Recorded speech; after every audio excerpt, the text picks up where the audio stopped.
Hi, everybody. I am very happy to be interviewing Aaron White, who is the author of this book, which I could not recommend enough. Um, Recovering, Piers better put his glasses on, from brokenness and addiction to blessedness and community. And I think given the time of year and where we find ourselves, this is a message we could all stand to hear. So with that, Aaron, could you just introduce yourself and tell us about how you came to do this work? Sure. I'm Aaron White, and I'm living in the downtown east side of Vancouver with my family, my wife, and 4 children, and I live in a community house with 13 people, kids, parents, singles, family, a dog, a cat, a turtle, 2 frogs, some fish, and some mice that we don't want here. We live beside a chicken factory on one side and essentially a functioning brothel on the other side, and across the street from Oppenheimer Park, which is where the homeless tent village often is. It isn't right now, it's been fenced up, but our neighborhood is kind of renowned in Vancouver. It's the place that Vancouver wants to hide from visitors. You know, they used to call it the 24 block. Now it's about the 12 block. 10,000, they said 10,000 addicts in the area, you know, hugely hit by the fentanyl crisis and so on. It's been a long time coming, and I got involved in this kind of work because, and I didn't even really know this growing up, but my grandmother used to work in this neighborhood, working in the prisons and so on, and would take people home to her house, which was in another neighborhood. And I think I was really imbued with that from her and from my parents. I grew up in the Salvation Army, but didn't have a real connection to the world of addictions or anything like that growing up until I started working in shelters and in the prisons and stuff when I was 18 years old. And that just opened up a world to me of people who I had kind of been taught, I'd been enculturated to think of as other, even as sort of dangerous or something uniquely broken about them, and started to learn that they were human and were interesting and became my friends. And that really shifted a lot of things for me. I had, you know, a lot of the church stuff, the theology stuff kind of growing up, but I didn't have a lot of connection with people in that place. And I started to, and it became just a part of my life. So did a little bit of work in Toronto, in Regent Park in Toronto, which is a kind of another really, people would call it a rough neighborhood, but again, opened up my eyes to a lot of things. And then 17 years ago, moved my family back out here, moved into the downtown east side, and we just try and pray and be good neighbors to people. And yeah, that's what we've been doing for the last 17 years. And so would you identify your work as a ministry? I was a pastor. Yes. Yeah. Well, I was a pastor for a number of years with a Salvation Army Corps, as they call it, here in the neighborhood. Most of the congregants were in addictions and recovery. You know, probably 60% of our people became followers of Jesus in jail.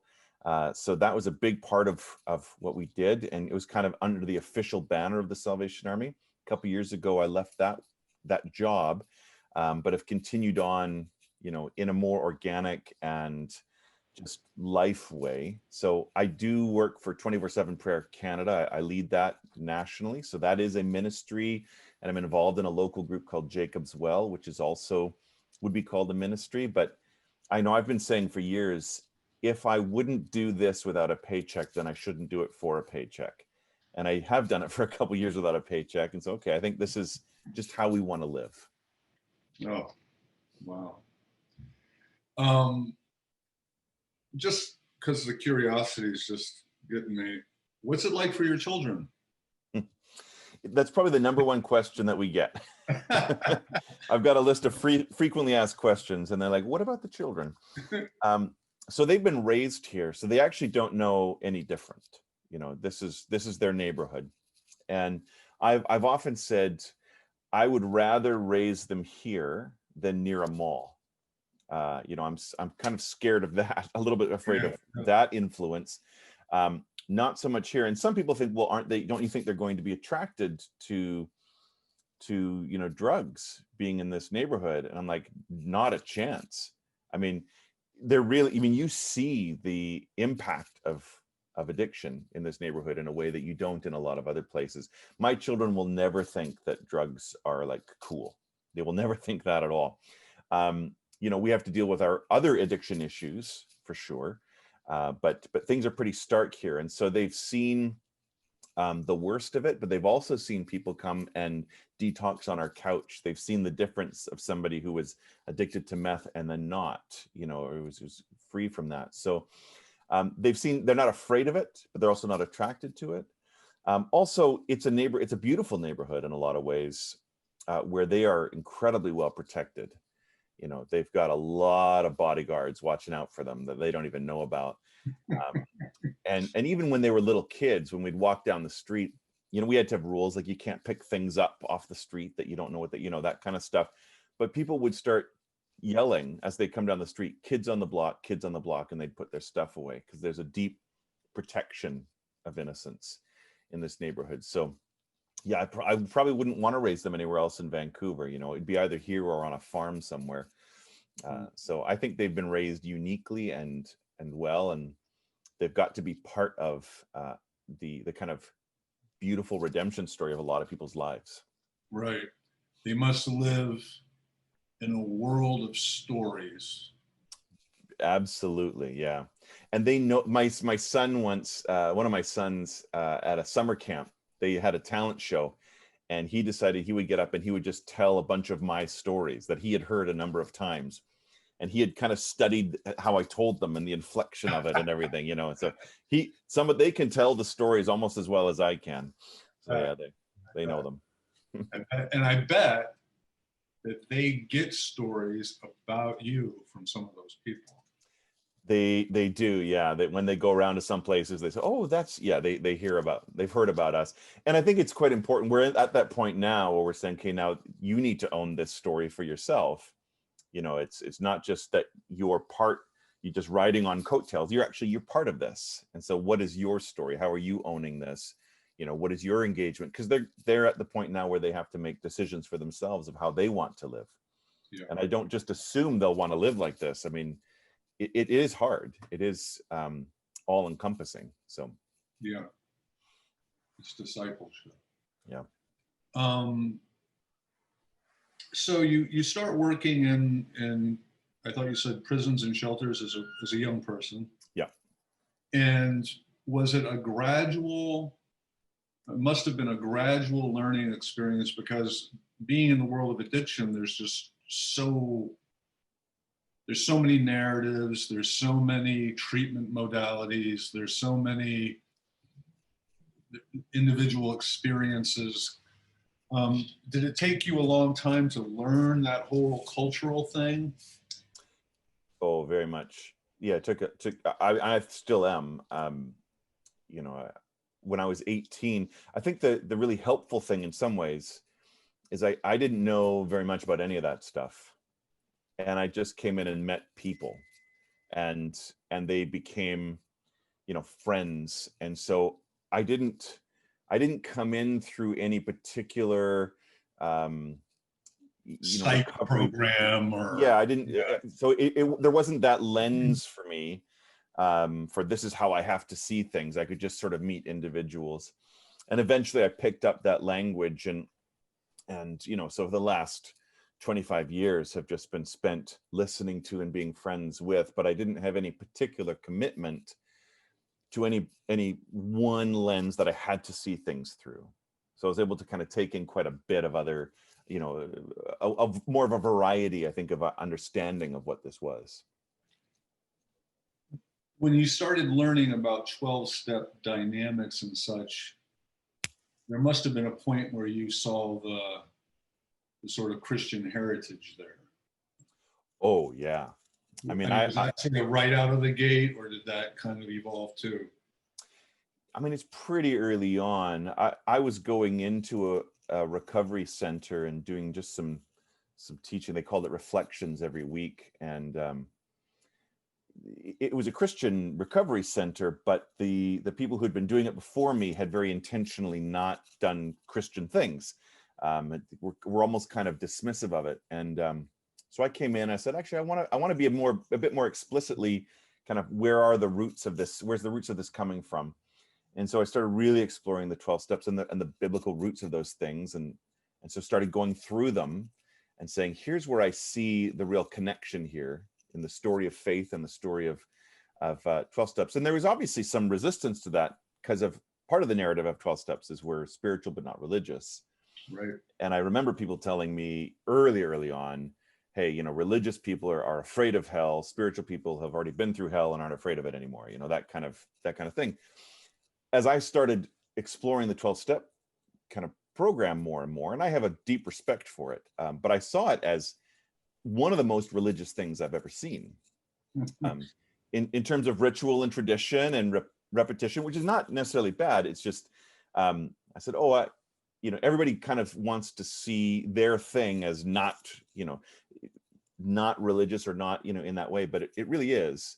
And so I said, let's draw some of the comparisons and let's just talk truth. And as I would come in, I'd say, look, I'm going to talk about stuff from a Christian perspective.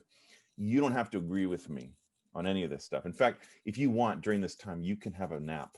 You know, I don't require you to listen to me, but I challenge you to, because I think there's truth here. And let's talk about that together.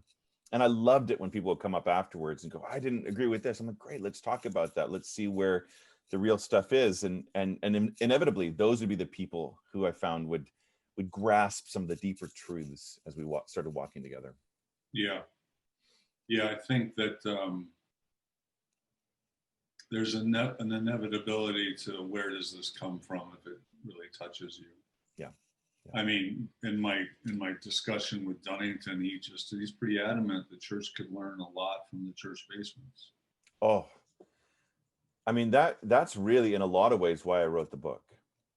You know, as I was discussing with some of my church friends and around the world, as I was writing this book, they said, oh, that'll be a great book for people who are struggling with addictions.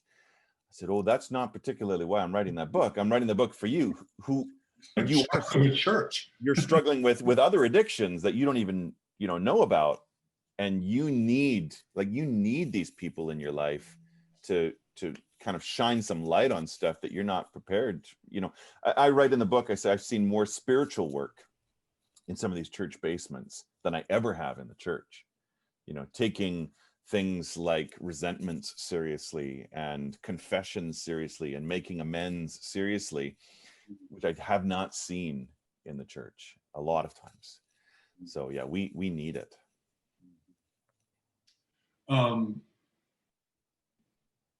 You make such a great point, and I guess I'm going to jump the gun a little bit. So our mutual influence, Bruce Alexander, you know, he likes to define addiction as one of the ways he does is any overwhelming involvement with a substance or an activity that is harmful to you or your social relations. Mm-hmm. And I've been incorporating that into my work with addicts. And one of the things I love to say is, you know, overwhelming involvement at the expense of time and energy, your family. But it can be heroin, but it can also be this thing. Absolutely. Or shopping or whatever. Yeah. And then I say, now look at the civilian world around you and what do you see? And, you know, a lot of times a little goes off and they say, well, everyone's addicted. And that's kind of a cliche now, but when you put it that way, you know, the kid has to compete for a mother's attention with a cell phone sort of thing. Yeah. And what's so beautiful about that is that it takes the stigma off of the individual addict. He's suffering from the same thing that everybody else is suffering from. Yeah. Just has a different taste in drugs. Yeah. Well, and I love how Bruce Alexander talks about addiction as an adaptation Yes. to dislocation, an adaptation to pain. Gabor Mate talks about it as a response to pain. Yeah. And as a solution, not a good one. He actually says addiction is a stupid friend. That it actually does help. You know, it in the end it becomes a huge problem, whatever it is. But you are addressing. We're not just doing things for no reason. Yeah. We're doing things because there's a dislocation, because there's a pain, because there's something that we can't function under, and so we found something that works. And a lot of my friends have described heroin as a warm hug. Yeah. And you know, so if they haven't received that and they didn't even know they needed it, and then they found something that met that need, and man, that's strong. That is strong. You know, or you know, why do we go, and when we're feeling depressed or lonely or bored, we go and go to the fridge and eat a cake. You know that didn't make, that cake doesn't deal with my loneliness, Right. but it's meeting a need. But if I make that attachment really strong, that becomes a huge problem. You know, and so we're all in that place, but very few of us know it. And that's why when I do talk to guys in actual like drug addiction programs, I say, realize that you're blessed, that you became aware of this as something that you had to deal with, whereas a lot of other people have just no idea of what they're going through. Well, I often think, I'm an alcoholic and a heroin addict myself, and in the last few years, largely because of Bruce, I realized that I was brought up in an AA culture, and I'm so grateful to the steps. But the narrative that I was encouraged to say looked like this. I'm Piers, and you know, my parents were married for 50 years, and the expectation was that I would go to college like they did, and yada yada yada. And then around 6th grade, I made this kind of perverse decision to play with these bad boys and start smoking weed, and the way we went.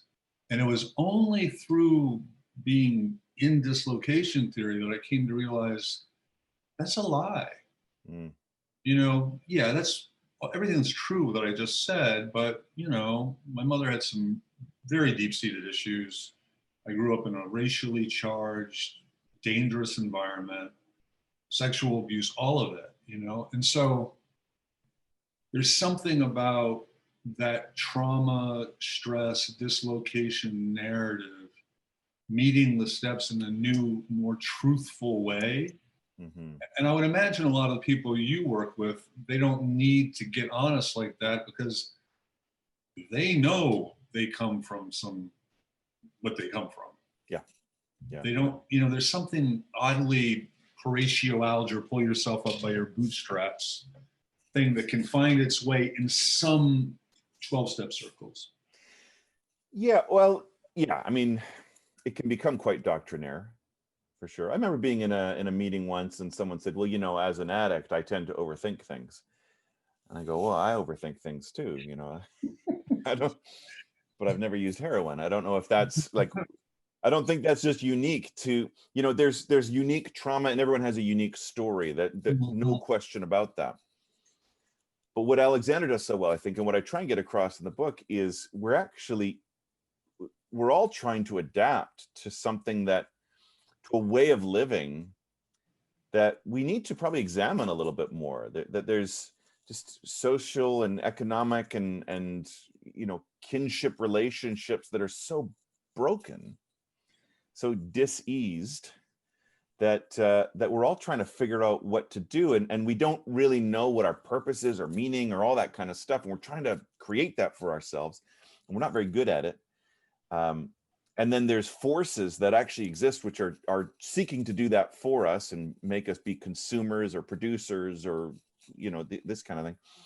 And so we're all in this huge displacement, and it's no wonder that we're turning to things that give us comfort, you know. And so that, you know, the old moral understanding of addiction is, well, you know, you were just immoral and you turn to those things. Well, no, I mean, that's just, it makes sense. Like there's a reason why we turn to those things. Yeah. And we may not even be consciously aware of those reasons, but there is a reason for it. And once we become aware of it, then, and become aware of the larger reason for why we go there, that gives us an opportunity to maybe make some better decisions or choose a different way. So there's that moralistic, and then there's the medicalized version now, which is just, well, you had no choice. It was either predetermined by your genetics, or the drug itself was just so strong that you had no option. It flipped a switch in your brain and off you go. You have no choice anymore. And I just don't think that's really founded, even scientifically. No. This whole medical moral model, I tend to think is not terribly helpful as a model. So I think we can do better. And I think that's where I'm talking to the church, saying, you may not have a vision for how to change the entirety of society, but you can create a different kind of community, a different kind of way of being that is good for you and for others, for dealing with these things in a way that I think God intended us to deal with them. Right. Which really is true to the gospel in the first centuries of the church. I think so. Yeah. Yeah. Yeah. I mean, so it's so funny because this is why I love Dunnington, because he addresses the very thing you just described. But, if you push too hard against the medical model, you're going to be perceived as conservative, whatever you want to call it, moralistic. And then if you push against the moral model, then you're going to be perceived as lenient or no accountability in your game, and that sort of. Yeah. So one of the things that I had to work out, and Alexander helped me with this too, was the notion of sin. And in the big book, sin, they just call it selfishness, concupiscence, I guess Augustine would say, disordered desire. Yeah. But then Alexander makes this, strong point that addiction's not ubiquitous. In fact, indigenous cultures don't have addiction. It's, and so then you're left with this, and he does say that there is a societal, or he gets this from this Ignacio Martin Barrow guy. There's societal sin where you reward and promote the worst things in human nature. Yeah. Which we're definitely there. Yeah. Yeah. And I would imagine your message to people is you're always sort of taking that up, aren't you? Absolutely. Yeah. Yeah. Which isn't, some people will say, well, again, you're just removing the accountability from the individual there. And I said, no, I don't think I am. I'm just saying there's something bigger at play here. Again, if you want to look at it scripturally, right at the very beginning, in the beginning, God created the heavens and the earth was formless and void, and it was chaos. And it suggests that there's something not quite right going on, that there is a brokenness around us. And part of our role, in a sense, is in cooperation with God, is to be people bringing reconciliation to those things, but there is a brokenness that we didn't cause, we didn't create. There is a brokenness in the society around us that we didn't make, but it does affect us. And sort of societally, that is true. And I don't think anybody would necessarily deny that brokenness is not, and brokenness is different than sinfulness. Brokenness is stuff that's happened to us. It's something we don't control. Sinfulness, I would describe as more, I choose to make allegiance with that brokenness. Yeah. So, and that's, when, again, biblically, if you look at the fall, that's sort of a choice to make allegiance with the brokenness that's already there. You didn't create it. You chose to ally with it. And what I want to call us to is actually, we're called to be repairers of the breach, restorers of the places that have been long devastated. And so we're not just called to be rescued from brokenness. We're actually called to be those who help restore brokenness, restore wholeness in ourselves and in others. And I think that's the role of the church. I think that's what we're made for.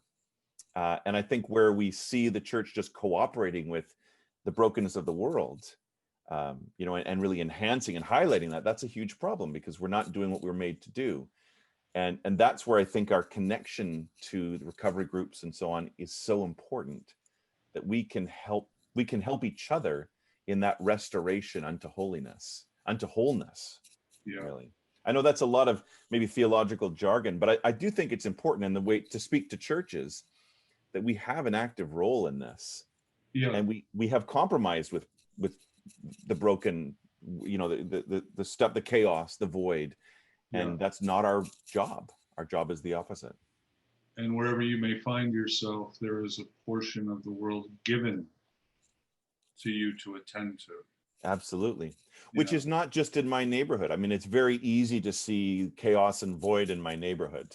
You know, you walk down this, people have died on my front steps, you know, in this last couple of months. It's very easy to see that. But it's also true in those malls. Yeah. You know, I took a bunch of teens once, I wrote about this in the book, to go around a Christmas time to go and do what we call the slow walk through the mall, where we just got in a big line. Oh yeah, I love that. Just to walk as slow as possible through the mall. Security wasn't impressed, were they? Oh man, within 10 minutes they were there and wanting to throw us out and, you know, threaten me with a lifetime ban, which I'm like, I don't think you understand what's going on here.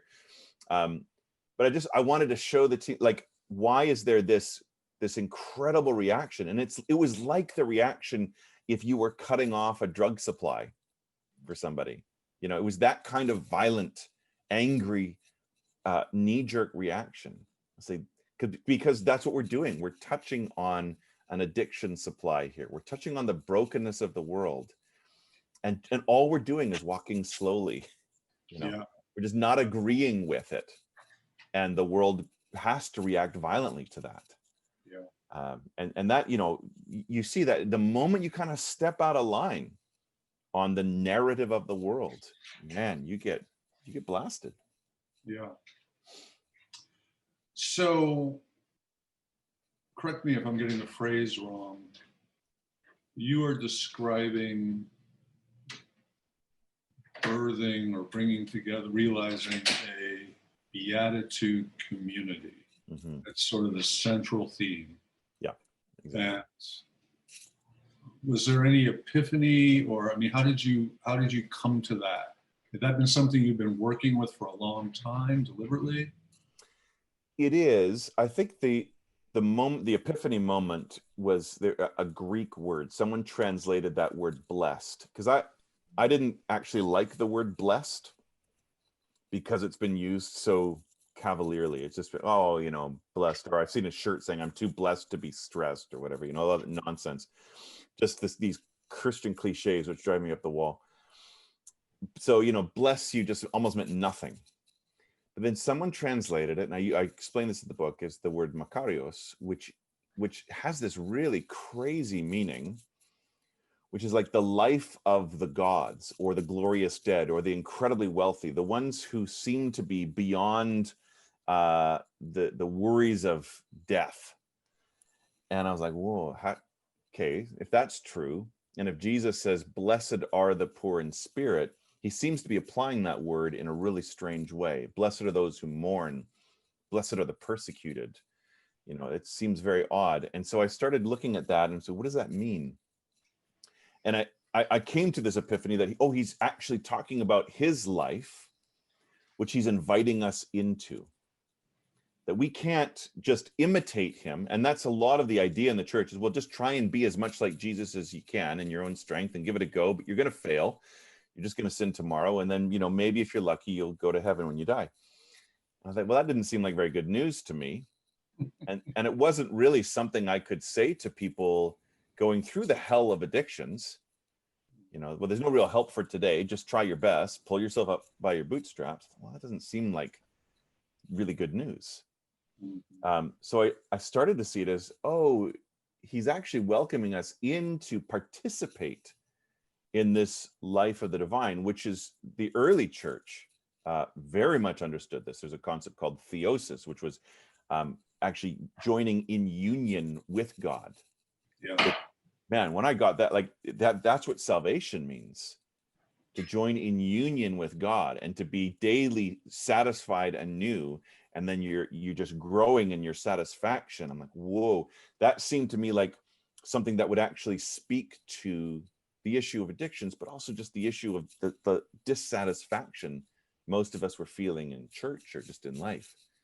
So I started going through these Beatitudes of Jesus and going, oh, I think he's describing his life and the life that we were made for, and the life of community, because I've been working with close community for a long time and in a lot of frustrating ways. And then seeing these, as Gregory of Nyssa, one of the Cappadocian fathers, wrote the sermons on the Beatitudes, which was just, okay, these are steps on a ladder. So it begins with poverty of spirit. And then I started seeing the connection with the 12 steps, and it was all a big epiphany there. Yeah. So why is it that the brokenness and the poverty is the doorway? Yeah. Because I think that the fundamental sin, if you will, is a lack of an unbelief that God either can or will meet our need.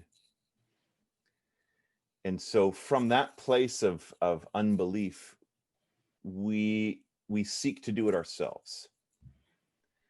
So you see, again, biblically, the Tower of Babel in the book of Genesis, where they say, we're going to make a name for ourselves. And people kind of wonder, well, why would God be upset about them getting together and cooperating and stuff? And it's because they essentially were saying, we will do this thing, which God actually wants for us, but we'll take it into our own hands. Because that's in Genesis 11. In Genesis 12, God says to Abram, I will make your name great. You know, in Genesis 11, they're saying, we will make our name great. And God's like, I want that for you. All these things that you want, I want for you.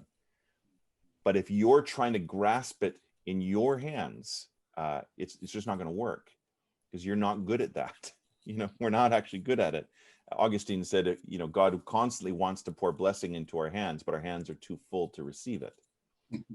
So it's why it's that kind of opening our hands and going, okay, I will trust, which is, I think that's the fundamental starting point of any beginning. Mm-hmm.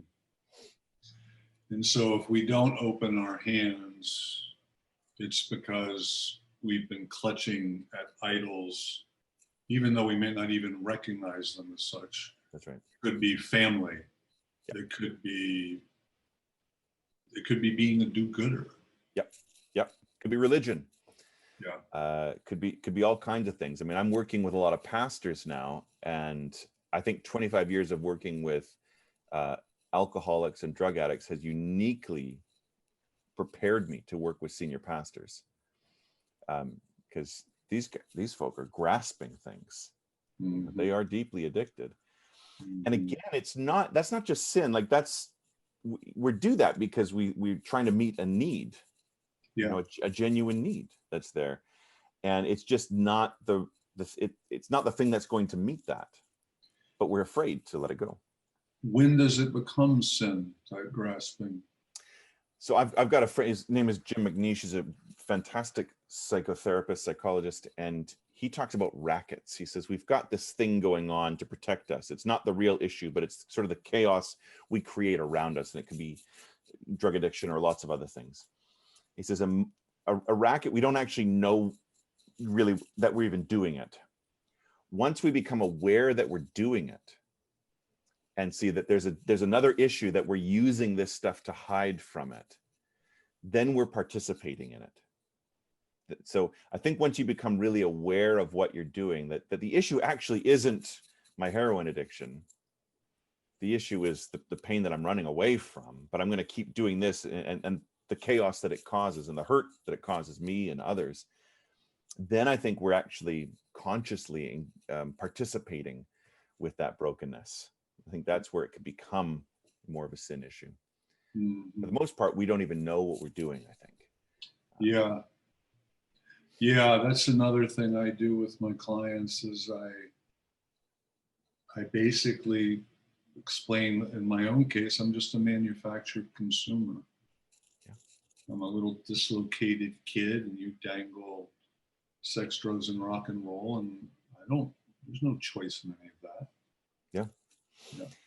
I mean, that's what that's what this thing is so good at. When the little red dot shows up on the notification thing, they know it actually touches a little kind of neurobiological center, and like, ooh, you start getting that reward, and we are manufactured a lot in that way, and that's not what we're made for. And I think it takes a lot of unlearning to get away from that kind of thing. So there's something about the path, for lack of a better term, that involves that sweet spot of, it's Romans, but I'm doing something wrong and I know it's wrong. Mm-hmm, mm-hmm. And everything seems, at least with those of us coming out of addiction, it's in that dynamic that has to be the place of cultivation or beginning on some level, or it has to be appealed to or spoken to. Yeah, I think so. I mean, Soren Kierkegaard wrote about despair a lot, and Sure did. Yeah, in a very helpful way, and also sometimes sometimes confusing way. But he said there's the despair of knowing that you're in despair, and that's bad. That feels bad, but at least you know. Then there's the despair of being in despair but not knowing it. Yeah. And he said that's my message to the church and to society, is you're in despair but you don't even know it. Yeah. He said I'm in despair and I know it. Yeah. And that's actually better than being in despair and not knowing it. Mm-hmm. And I think that's the large state of our world, is being in despair but not knowing it. Mm-hmm. Yeah. So what's so sad is I'll see people that will they'll have addictions and they'll get into recovery, not sobriety, they'll get into recovery. They'll even taste something of the Spirit, non-Christian or not. And then when they leave, it's almost like they're in a little blessed community for a period of time because they're with these people that share this brokenness. But then when they go back into the world, it's not long before everything becomes leasing a car and getting a gym pass and working 62 hours a week. Yeah. As though that's I don't like the word recovery for that reason. Yeah. Because it suggests I'm trying to get back to something. Right. Whatever that was, it wasn't working anyway. Yeah. So what am I so running headlong? So when I use the word recovery or recovering, I like the idea of we're recovering the image of God in us. Yeah. The image of God is being recovered in us. Because I'm totally with you there. Like what I saw, it was so illogical that coming into recovery communities, people understood it as community. And the best thing that the 12 steps do and recovery communities do is they create space where people can be honest and vulnerable, where there's confession, where you're hearing from each other, you're having to work together, you're often in the same rooms all the time. And it can be so frustrating, but that's the work. But then it seemed like the goal of those communities was to get people back out into these kind of sodalities, these individualized life, back out into the world that had broken them in the first place. Mm-hmm. And I thought, how is that success? How is that our sense of, we're just trying to make people, often the term would be productive citizens. Mm-hmm. That's not our purpose.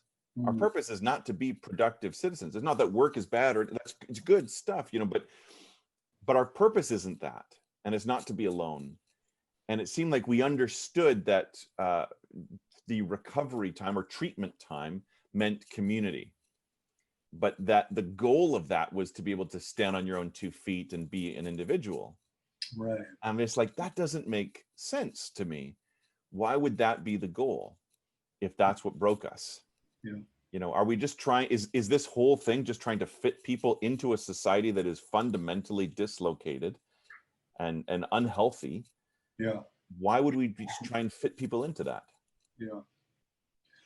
Well, and you know, the many of the stories that you tell, this doesn't happen. I mean, people you know.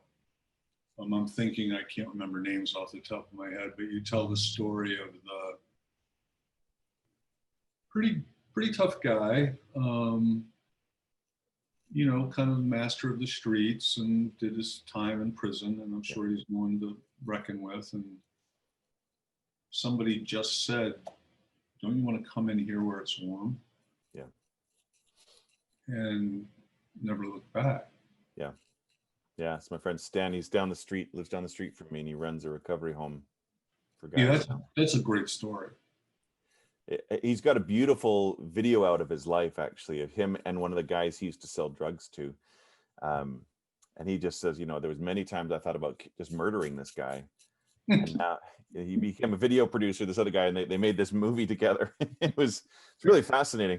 But again, this the sweetest guy now, and police just will not believe that he's changed that much. Right. They think this is just another hustle. Yeah, but I mean, he's started, I think, 4 or 5 different recovery homes now for guys. I mean, it's just a beautiful guy, and yeah, like there's hope there. But he understands that recovery means, like, I'm going to be in a community. I'm going to be living differently for the rest of my life, because the way that I was functioning in a world, my response, my adaptation to the world in which I was, that was my adaptation. Yeah. It worked for me for a bit, but it's actually it's harmful to me and to others. Yeah. And so I need a different way of living. So, you know, from reading the book, it's obvious that you're moving in a diverse demographic, lots of First Nations people, lots of African Americans, lots of women, lots of people coming from sex work. Probably a lot of kids, really. I mean, teenagers. Yeah. Does your community transcend class? Do you see people from the middle and upper middle class joining you? Yeah, and I mean, it's tricky. It does happen, but again, there's a lot of unlearning that needs to happen for that to happen. We have a lot of people who will come on mission trips to our neighborhood, and groups now will often kind of say, "Hey, can you go and just sort of break them?" when they first come down. I'm like, all right. On a mission trip. Yeah. they're coming down. They're all wearing the same coats or shirts, and you know, everybody has a good intention.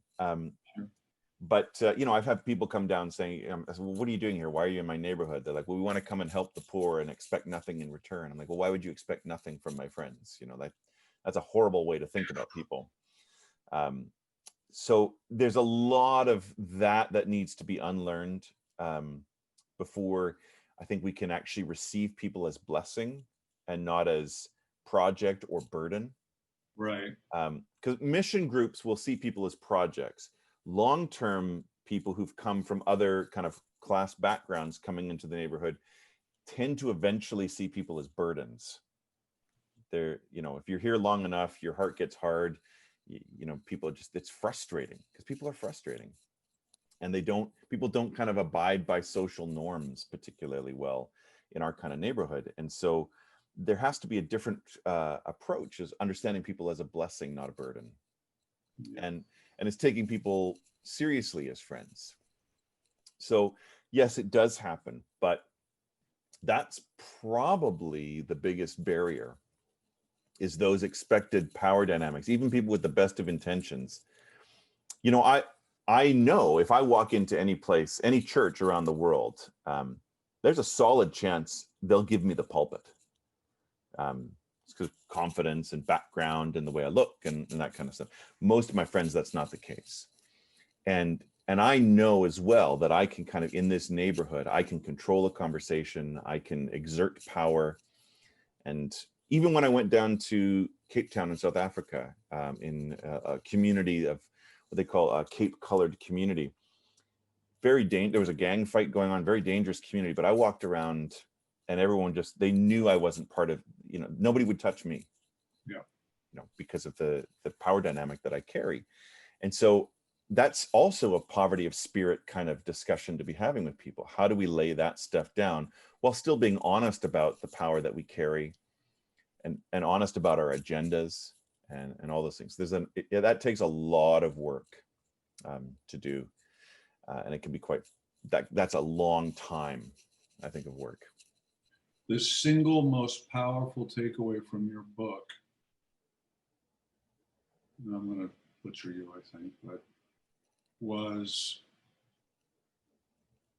to receive graciously is an act of humility.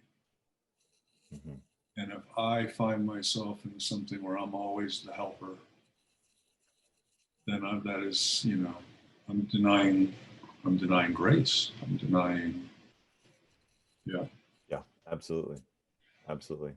And that really means, and to me, that turns the world upside down right there. Yeah, and it's not easy to receive. And in fact, you're trained pastorally not to show any kind of need or vulnerability or anything like that. Mm. I remember talking to a group of guys. I don't know if this is in the book or not. I can't remember. But, group of guys in recovery, and that thing you kind of bump into someone and say, "Hey, how you doing?" "Oh, I'm good. I'm okay." And I said, now most of the time that's a lie. We're not actually doing good, and we really need to be caring for each other well. I said, so when you see me on the street, I want you to ask me how I'm doing, and if I say okay, I want you to really go, no, but how are you really doing? And I went a week and nobody did that. And I came back the next week and I said, hey guys, I bumped into a bunch of you. I said I was doing okay, but nobody asked me how I was really doing. And they said, oh, we thought you were kidding. Because you're like the guy, you're the guy up front. You do we didn't think you. And I said, no, I was serious. I need help. Like, you guys didn't ask me at all. I had a bad week and nobody was checking in on me. So then that next week was actually almost impossible, because everybody I was bumping into, they're like, no, but how are you really doing? And I had to, Take it to where you were going. Yeah, now I got to be really vulnerable and honest before. But actually, there's a blessing that we're meant to receive from one another. There's a mutuality that we're meant to receive, and that's very difficult when you're a carrier of power to do that. Very difficult. I mean, I even find myself, after sometimes I get honest like you described, which it's not always, and afterwards I'm like, oh shit, because now he's not going to have the same confidence in me as a helper. It's really very bound up. There's a guy who's kind of staying with us right now, and I've known him for 15 years, and he can be a difficult guy, but I really love him. He's a friend of mine, and one of the kind of watershed moments for me was, I have a friend in Minneapolis who I learned had cancer, and he was not doing well, and I was going to go see him, and I just assumed I was going to go and bury him, essentially. Now he's actually recovered miraculously, really, but at that time I didn't know. I was sitting at my dinner table, and this guy came by, and he's a hard guy, but he just saw that I wasn't doing well, and he goes, hey, what's going on? And I said, well, my friend is dying. And he just hugged me, and I was able to cry, and I hadn't really been able to before. And it was just that reception of his love, this guy who, his life has been so hard, and he actually wants to die. He won't take his own life, but he wants to die. But he just hugged me, said, I know it's hard, and it was so beautiful that I was able, that in that moment of vulnerability, where some of my walls are broken down, he broke through that and was able to just minister to me in such a beautiful way. I'm so thankful to him for that. Have you ever heard of Vasily Grossman? No, I don't think so. He was a Soviet, well, he got punished by them, but anyway, he was one of the first people to, he was embedded with Pravda, with the journalists. He was one of the first journalists to liberate a concentration camp. And he was embedded in Stalingrad, so he saw it all. And then he was persecuted by Stalin. But he has a character who's kind of like one of these holy fools in Russian literature, who's been through all of it. And this guy says, he goes, the only reason to believe in God is because kindness cannot be destroyed. Yeah. Because kindness is indestructible. Yeah. And it will flower anywhere. If the world has not destroyed kindness yet, then it is immortal. Yeah. Yeah. I think that's so true and so easily forgotten. Yeah. It actually is. That's the word. Kindness is the word that I try and speak over people the most. When I see kindness on the street, wherever, I will always call it out. I say, I saw that kindness in you. And that to me is something of the heart of God. You know, whatever, you know, I love speaking that over people, because there is something, it's not nice. It's not niceness. There's something about kindness and God manifesting that in and through us, which, man, I just love it when I see it. I think it's a miracle every time. I think it's so beautiful.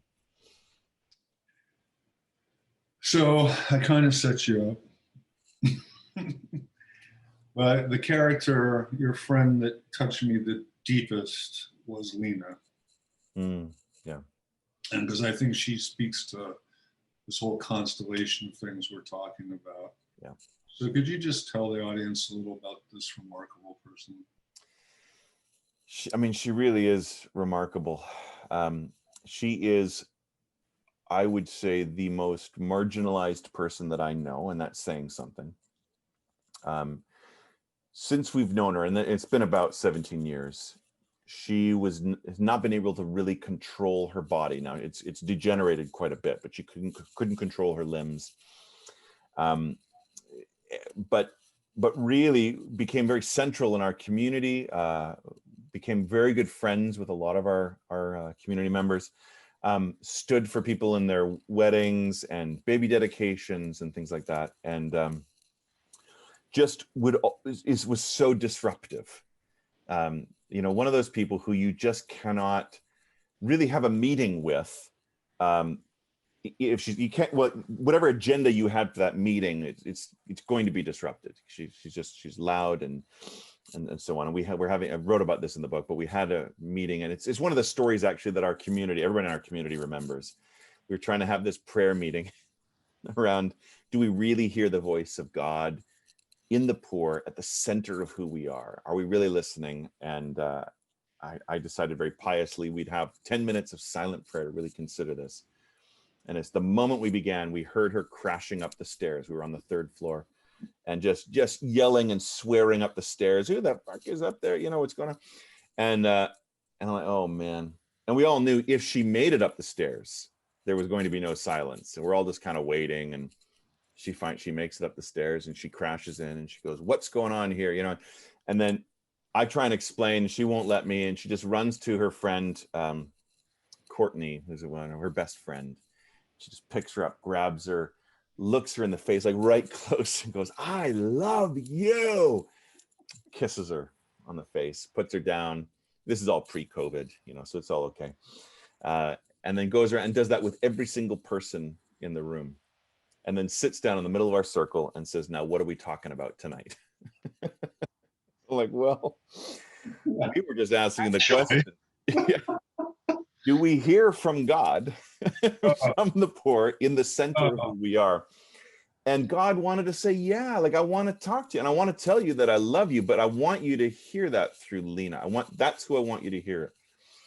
And so as I was writing the book, I knew I'd have to put that in. And actually, one of my friends, Caitlin Spence, she said, now I know you're going to want to put that story in, but I wonder, have you visited her recently? And I hadn't seen her in a little while, because she has a way of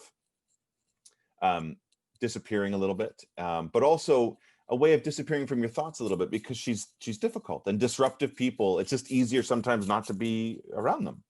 You know, that's just the truth. And it's a hard truth, but it's true. But she does actually long for community, and she's, you know, still in active use and so on. And she has a friend who cares for her beautifully. And so I went and I found her and visited with her, and she's in a wheelchair now, but she remembered us.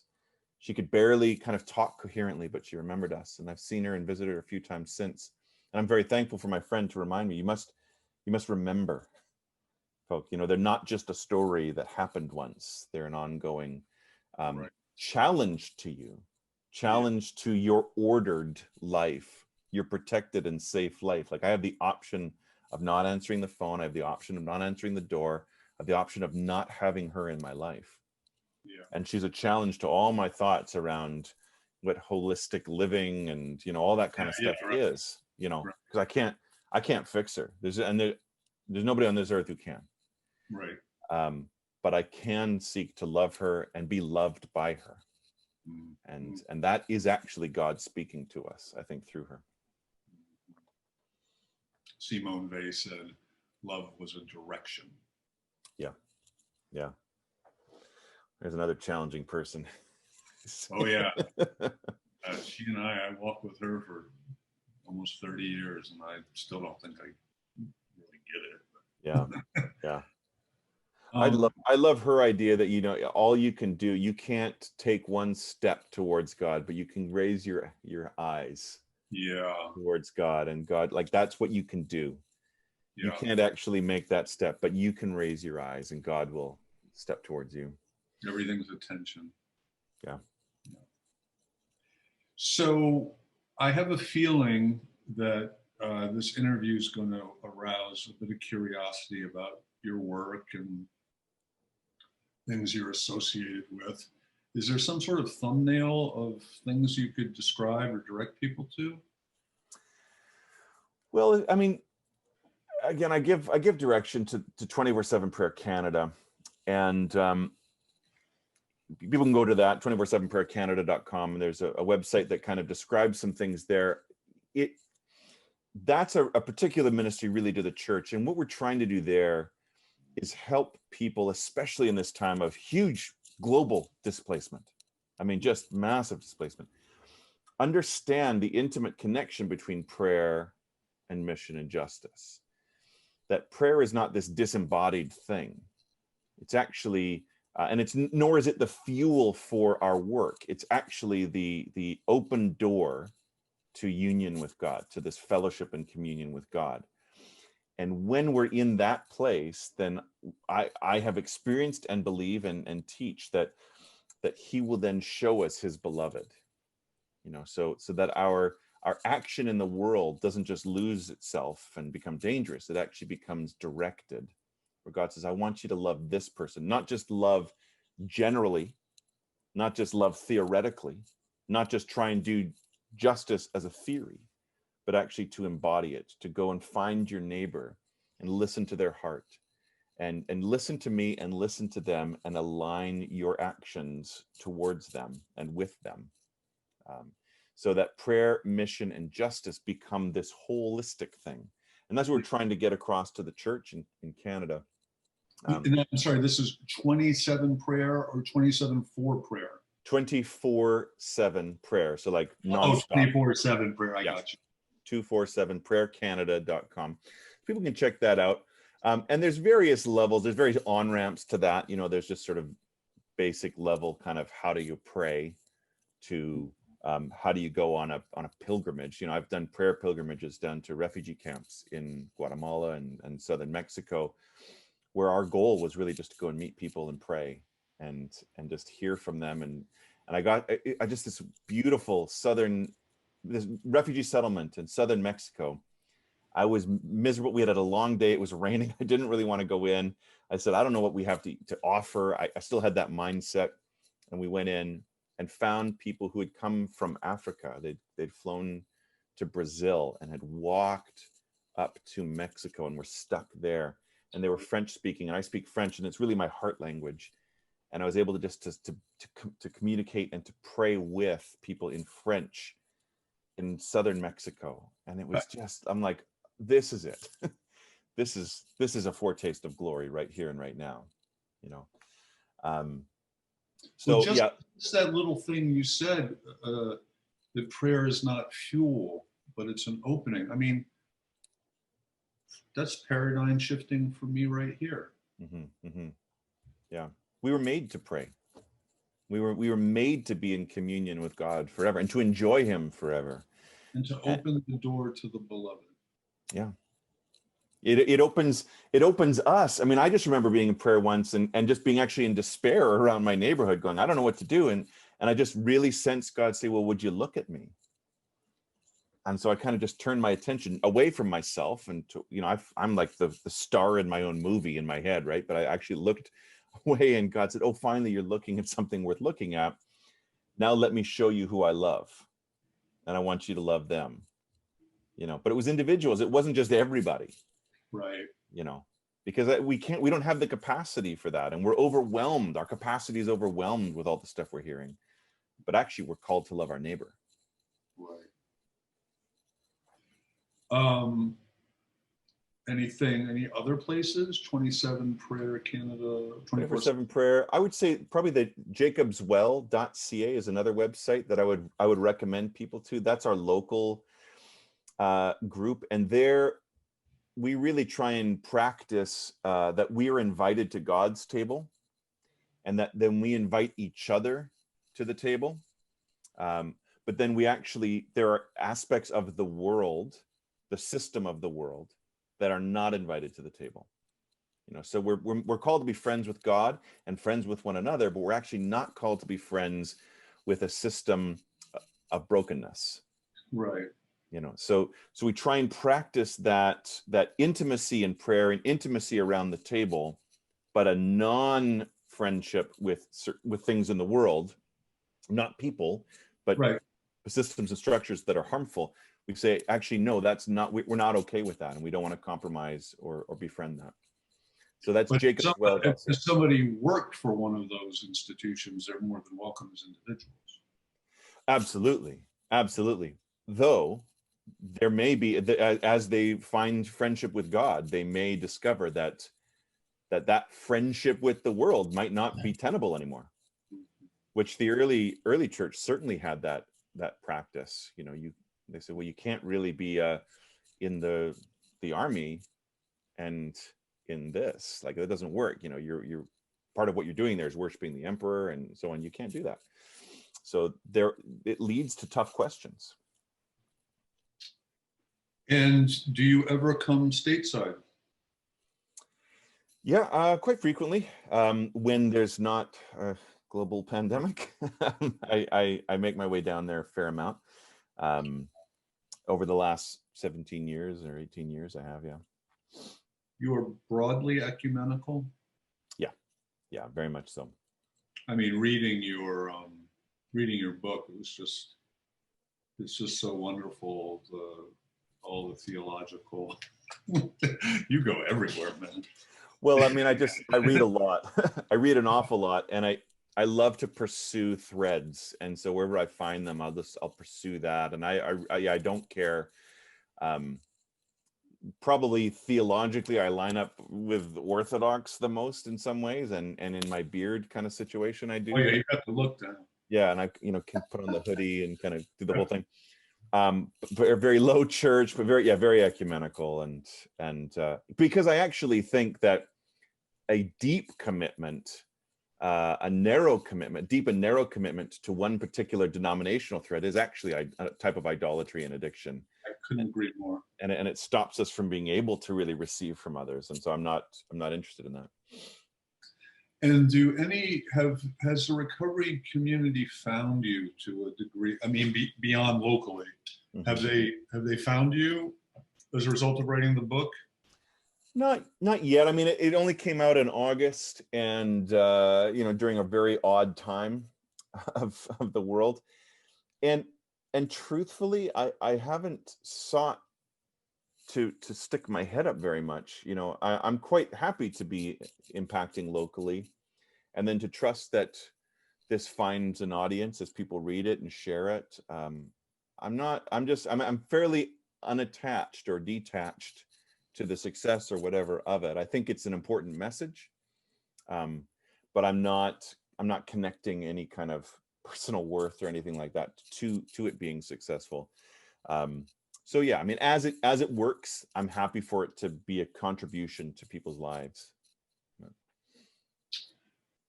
Well, my prayer is that my tribe reads this book, and I'm going to do my part.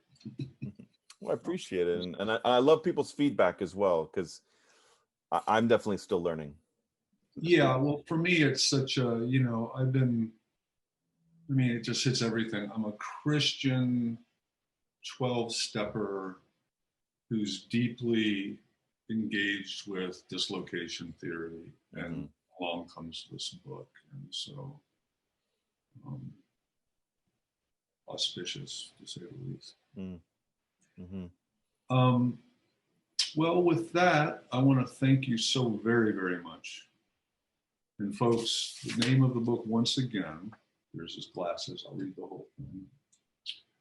Recovering from brokenness and addiction to blessedness in community, by Aaron White. And the last sentence in the book would be a great way to finish. Aaron writes, friends, there is hope. Thank you so much. Thank you.